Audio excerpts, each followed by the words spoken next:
ምን አይነት ህይወት እየጠበቅከው ነው? ክርስቶስ ሊመጣ ይሄው በደጅ ነው። ሰው ይዘጋጀለም እንዴ ይመጣብኛል ብሎ እንግዳ በወንድሜ ቤትህን አሰናዳ። ክርስቶስ የሚመጣበትን ሰዓት አታውቅምና ደቂቃ በል ንቃ። እንትን ካንተ ብታርቅ ይሻልሃል። ዛሬ ይምጣ ነገ ይምጣ በምን ይታወቃል?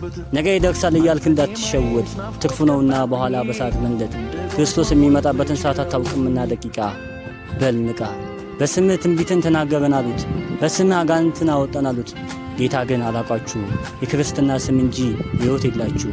መዘመር አይደለም ዋስትናው፣ መስበክ አይደለም ዋስትናው፣ የጽድቅ የቅድስና ሕይወት ሲኖር ዮሐንስ ኢየሱስ ለዮሐንስ ሲመሰክር እንዲህ ያለው እየነደደ የሚያበራ መብራት ነበራል።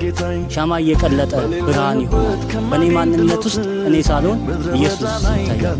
ትመጣልናለህ የናዝሬቱ ኢየሱስ፣ ታሳርፈናለህ ከዘላለም ትርምስ። አሜን ማራናታ፣ ፍጥረት ላይ ጓጉቷል የኔ ጌታ። አሜን ማራናታ፣ የጌቶች ሁሉ ጌታ። አሜን ማራናታ፣ ፍጥረት ላይ ጓጉቷል የኛ ጌታ። ይህ መልእክት ለብዙዎች እንዲደርስ ላይክ፣ ሼር፣ ኮፒ ሊንክ አድርጉ። ማራናታ፣ ኢየሱስ በክብር ይመጣል።